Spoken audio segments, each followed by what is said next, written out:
제가 2주 전에 아주 컨디션이 나빠서 일주일 내내 새벽 기도를 인도 못할 지경이었어요.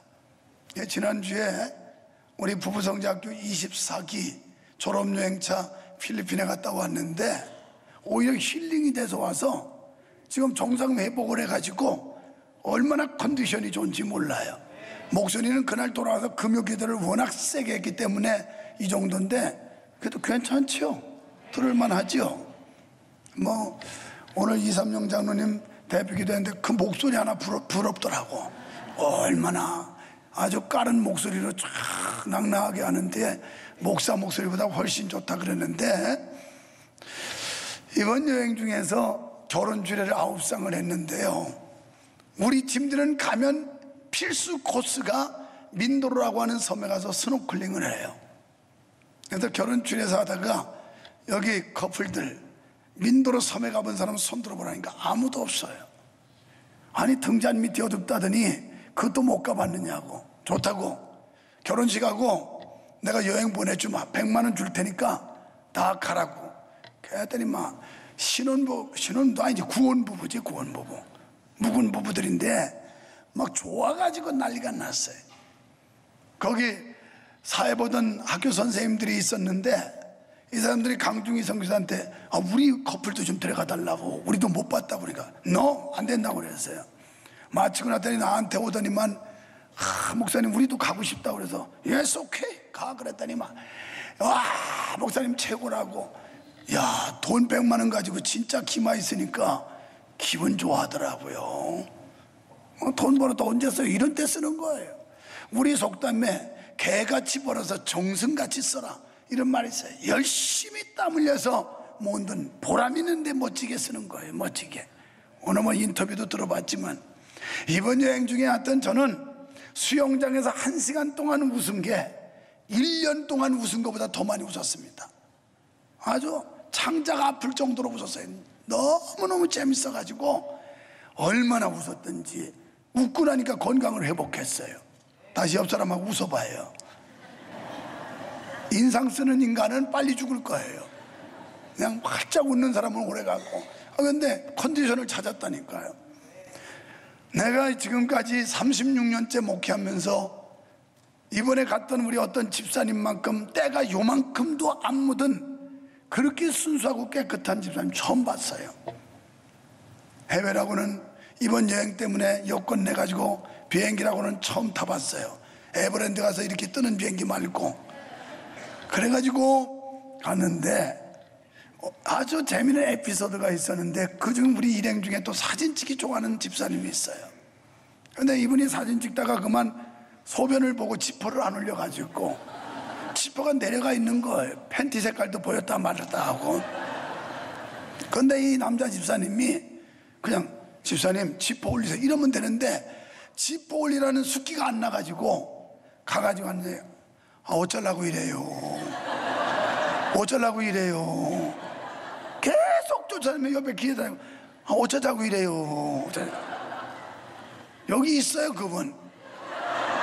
충청남도 서산 해미읍에 사는데 거기 태생인데 하여튼 참 순진하더라고. 그랬는데 못 알아채는 거예요. 왜냐면 여러분 지퍼 내려가는데 어쩌려고 이래요, 어쩌려고 이러는데 알게 뭐예요.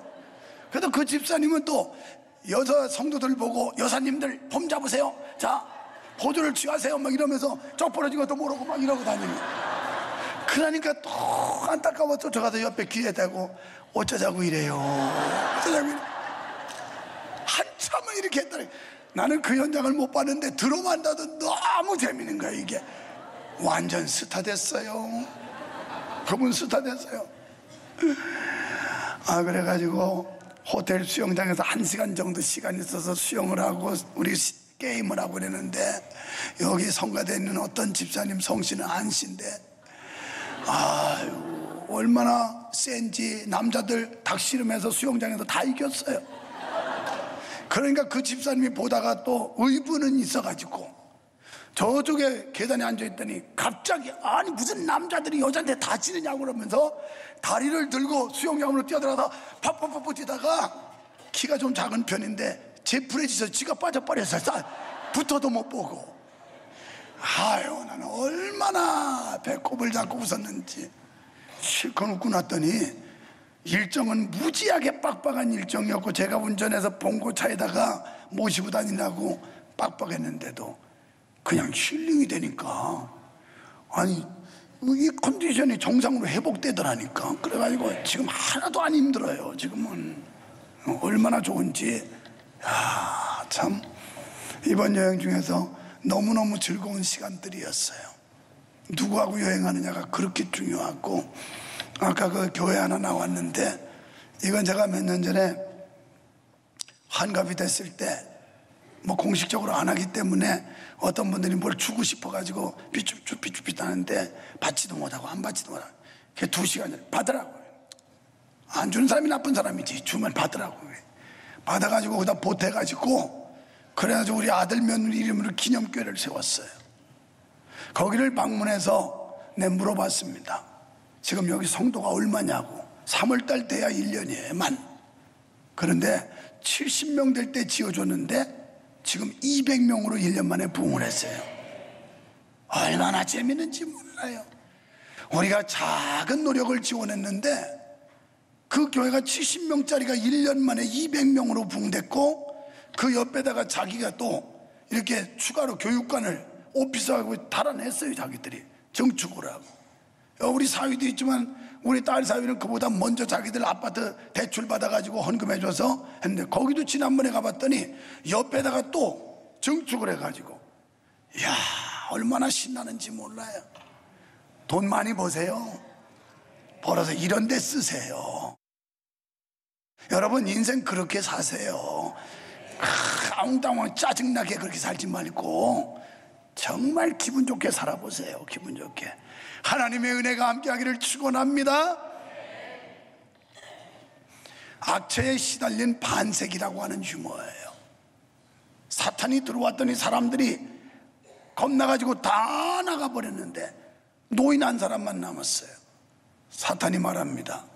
그대는 내가 무섭지 않나? 그랬더니 노인이 당연하지. 아니 내 말 한마디면 그대는 목숨이 사라질 수도 있는데 알고 있지. 그런데도 무섭지 않단 말인가? 나는 그대의 누이와 50년을 같이 살고 있네. 이런 악처는 없지요. 그래서 악처와 반색이 50년을 같이 살았다고 하는 유머예요.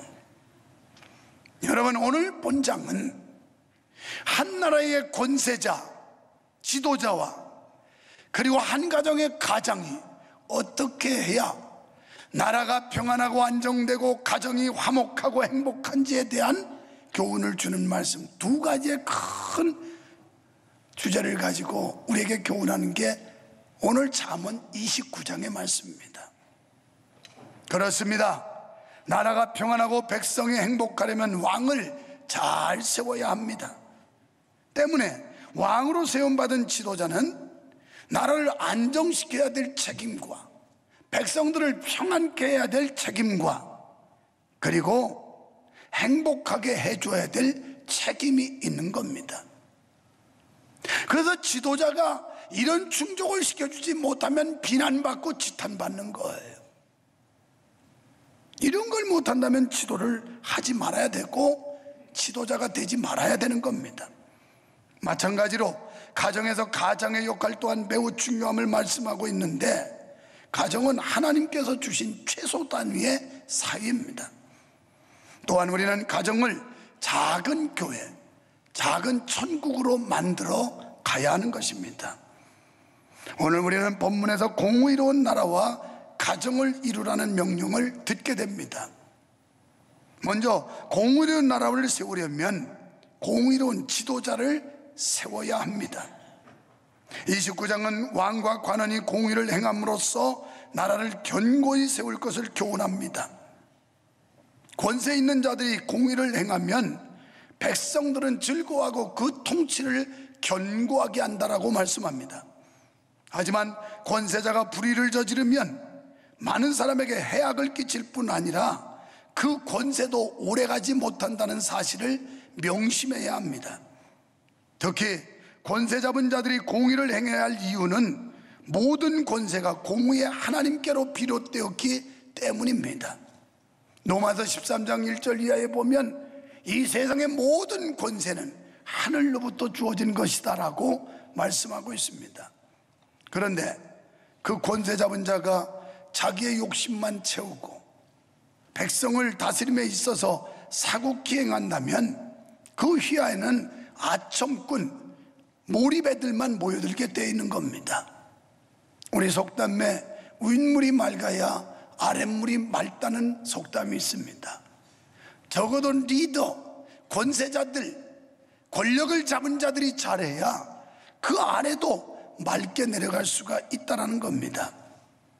12절에 보니까 관원이 거짓말하면 하인들도 다 악하게 된다고 말씀합니다. 여기 몰입애라고 하는 단어는 옳지 못한 방법으로 이익이나 이로움을 꾀하는 사람들의 무리, 이걸 말하는 거예요. 사랑하는 성도 여러분, 백성이 탄식하는 것은 의인이 권세를 잡지 못할 때 오는 것입니다. 국민이 지도자를 뽑는 것이기 때문에 현대 민주주의 제도화에서는 백성들은 정신을 차려서 투표권을 행사해야 됩니다. 우리는 하나님을 두려워하는 지도자, 말씀의 훈계를 따를 줄 아는 지도자를 분별해서 뽑아야 됩니다. 이런 점에서 지역주의는 타파돼야 돼요. 예수 믿는 사람들이 무슨 지역이에요? 어떤 교회는 특정 지역의 사람들이 80%만 모여서 신앙생활을 한다고 그러더라고. 아주 천국까지 그렇게 가라. 아주 천국도 그런 지역 있나? 거기는 지구촌의 모든 구원받은 백성들이 들어가는 곳이 천국인데 이 세상 몇십 년 사는 그 지역 가지고 따질 거예요? 예수 믿는 사람들은 지역도 초월해야 돼요. 누가 하나님을 대적하는지 여호와의 법도를 거역하는 자는 가차없이 출현해야 돼요. 7절에 보니까 지도자는 가난한 자를 보살펴야 한다고 말씀했어요. 참 지혜인 신앙을 전하고 하나님의 진노를 그치게 해야 됩니다. 지도자는요, 특별히 화해시킬 수 있어야 되는 거예요. 가끔 여러분들도 저한테 불평하는 사람들이 있는데 그 사람 얘기 듣고 저 사람 난도질하고 이 사람 잘라버리면 남을 사람 누가 있겠어요? 자기를 지지하지 않는 사람까지 끌어안고 품을 수 있는 넓은 가슴이 있어야 하는 것입니다. 그 다음에 5절에 보니까 권세자들을 아첨하는 자를 멀리해야 된다고 그랬어요. 아첨, 히브리어로 말리크라는 말인데 이건 매끄럽게 말하는 그런 뜻인데요, 듣기 좋은 말만 함으로써 상대방의 환심을 사는 자, 이런 자들을 조심하라는 거예요. 멀리하라는 거예요. 그 다음에 이제 좀 덜 불편할 거예요. 다음에는 공의를 가르치는 가정에 대한 교훈을 줍니다. 가정은 사회 기초단위적 기능인데요, 그러므로 가정의 올바른 교육은 사회 질서를 바로잡는 데 필수입니다. 가정에서 자녀에게 공의를 가르치는 건 물론 자녀를 공의로 대하고 공의의 모범이 돼야 돼요. 부모들이. 그래야만 가정에서부터 하나님의 공의가 실현될 줄로 믿습니다. 여러분의 가정에서 공의가 실현돼 이 사회가 공의가 실현되는 거예요. 지혜자는 이것을 위해 지혜로운 책망이 필요하다고 말씀해요. 15절에 보니까 채찍과 꾸지람이 필요하다 그랬어요. 요즘 사람들은 그냥 자녀를 그냥 오냐 해서 자식 귀여운 줄만 알아가지고 온실에서만 교대, 애들이 버리장머리가 없어요. 그래도 왜 그렇게 했냐니까 요새 애들은 너무 맹랑해가지고 그렇게 강압적으로 위협적으로 하면 막 반발한대요. 그래서 그렇게 안 했더니 애들이 그렇게 잘 자랐습니까? 그들이 삐딱해 해서 지금 교회도 안 다닙니까?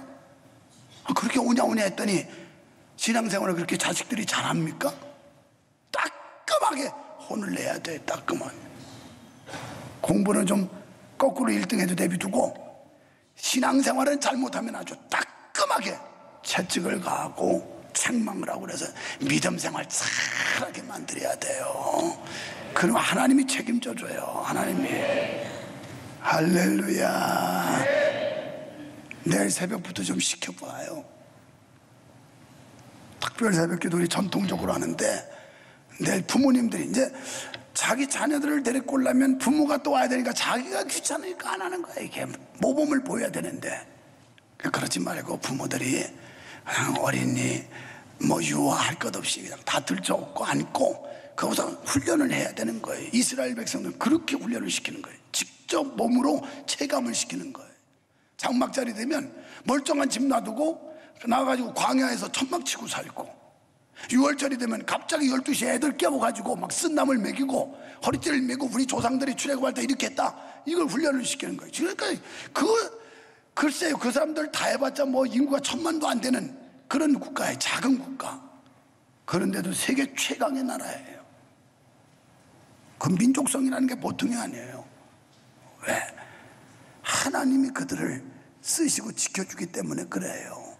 모든 나라의 정치, 경제, 모든 거 다 유태인들이 지배하고 있어요. 유태계 미국인, 유태계 러시아인, 유태계 프랑스인, 유태계 영국계 전부 다 유태인들이에요. 유태인. 하나님 잘 믿어보세요. 17절에 자식을 징계하라고 그랬습니다. 징계는 그릇된 길로 가는 자식을 책망해서 바른 길로 인도하라는 말씀입니다. 자식에 대한 부모의 책망은 사랑을 전제한 것입니다. 여러분, 책망은 악독과 혈기로 대하는 감정적 대처가 아니라 사랑으로 잘못을 바로잡는 그런 징계입니다. 그러니까 부모가 자녀를 책망하기 위해 매를 든다 할지라도 그 안에는 자녀에 대한 부모의 사랑이 깃들어 있어야 된다는 거예요. 그런데 이런 일을 무관심으로 돌린다면 결국 그 자녀는 부모의 욕이 되고 만다는 겁니다. 여러분, 우리가 자녀를 하나님의 말씀으로 바로 인도하지 않으면 자녀는 악에 사로잡혀 하나님의 공의를 해치고 말 것입니다. 그러니까 하나님의 형상으로 지음받은 우리의 자녀가 패역의 길로 빠져 멸망의 길로 간다면 그 책임은 1차적으로 부모된 여러분들에게 있다는 얘기예요. 여러분들이 어릴 때부터 자식을 신앙 지도를 잘 못했다는 거예요. 교육을 바로 못했다는 거예요. 그러므로 부모된 우리는 가정에서부터 하나님의 말씀으로 자녀를 지도해야 될 줄 믿으시면 아멘 합시다. 다만 그 다스림이 억압이 아니라 사랑이 깃든 책망을 하여야 할 것입니다. 가정의 공의로 다스림은 하나님의 공의가 임하게 해야 할 것입니다. 끝으로 권세자나 가장이나 가정의 백성이나 모두 여호와를 의지해야 됩니다. 하나님의 공의가 살아있는 나라는 굳건하게 세워질 줄 믿습니다. 하나님의 공의가 있는 굳건한 나라를 세우려면 먼저 가정과 사회 그리고 권세자가 하나님의 공의를 실천해야 합니다. 하나님의 공의를 실천하려면 하나님의 공의를 잘 알아야 돼요. 우리가 먼저 하나님의 공의를 알아야 실천을 하지, 공의를 모르는데 뭘 실천을 해요. 그러기에 우리는 여호와를 의지하는 삶이 있어야 합니다. 사람이 하나님을 의지할 때 사람은 자기를 의지하는 교만을 깨뜨릴 수가 있어요. 여러분이 가지고 있는 이 교만, 하나님을 의지하지 않으면 절대 안 깨져요. 이 잘못된 정신, 하나님을 의지하지만 절대 안 고쳐져요. 끝까지 그거 가지고 목숨 걸어요. 이 교만은 목이 고든 사람들이에요. 시편 1편 2절에 복 있는 사람은 여호와의 율법을 즐거워하여 그 율법을 주야로 묵상하는 자. 여호와를 의지하면 하나님께서 형통한 복을 주시는 줄 믿습니다. 이처럼 여호와를 의지하는 자가 복 있는 자인 줄 믿으시기를 축원합니다. 성도는 악인들과 달리 합법적인 방법과 말을 통해 자신을 부단히 변화시켜 가야 돼요. 그러면 시냇가에 심긴 나무가 시절을 쫓아 과실을 맺는 것처럼 우리의 모든 범사가 형통한 은혜가 있다는 걸 믿어주시기를 바랍니다. 20절에서 성도들은 늘 입조심을 하여 경거망동하지 말고 하나님의 말씀을 묵상하는 태도를 가져라 그랬어요. 입조심해야 돼요. 아주 입으로 복을 다 쏟는 사람이 있어요. 여러분, 그래서 경거망동하지 말라는 거예요. 말조심하라는 거예요. 하기 좋은 말이라고 그냥 교회를 비판하고 부정하고 뭐 목사에 욕먹으면 어때? 나라 상감도 안 되는 데는 욕한다는 데까지 거 뭐 내가 욕 많이 먹어서 이렇게 벗겨진 거예요 뒤에가. 앞에서는 안 그러는데 요새는 앞에다 대놓고 하는 사람이 없나 봐. 앞머리가 조금씩 나는 거 보니까. 그런데 아직도 뒤통수에 대고 하는 사람이 있어요. 소갈머리가 지금 없어요 이게. 근데 우리가 경거망동한 행동 이거 삼가해야 돼요. 이거 은혜가 안 돼요. 이런 사람 복이 안 돼요. 그래서 입만 열면 불평하고 부정하고 그러면서 원망 불평 이러면 은혜도 안 되고 복도 안 되고 믿음도 안 생겨요 이런 사람들은. 그래서 언어에 조급한 사람을 조심하라 이랬거든요. 그러니까 이 말쟁이들 이런 사람 여러분 조심해야지. 그거하고 짝짝이가 되다 보면 자기도 한통속이 되는 거야. 한통속. 우리 이번에 12명에 가가지고 분위기 쇄신하는 사람들이 있으니까 얼마나 분위기가 좋은지 그냥 뭐 몸은 고달픈데도 마음이 즐거우니까 몸도 건강해지는 거야. 막 그렇게 차만 타면 깔깔거리고 웃고 어떻게 재밌는지 그게 천국이더라고. 그런데 아주 말을 고약하게 하고 얄밉게 하고 더럽게 하고 창피하게 하고 지저분하게 하고 이런 인간이 있으면 분위기 싸게 만든다니까. 그래도 이런 사람들을 상대하지 말래요. 거리감 두래요. 교회에서도 신앙생활하다 다 은혜 있는 게 아니라니까요. 은혜 없는 사람도 있어요. 그런 사람이 있거든. 거리감 두세요. 그 사람하고 친하다가는 여러분도 병들어. 입만 열면 교회 불평, 입만 열면 목사 욕하고 막 이런 사람들, 그러면 여러분도 병들어요. 병들어. 전염된다니까요. 입만 열면 우리 목사님 그래도 정의롭고 깨끗하고 정직하고 의롭고 성실하고 아이고 말씀도 은혜가 있고 막 담대하고 능력 있고 이런 사람하고만 친하게 지내야지 이게 병이 안 들지.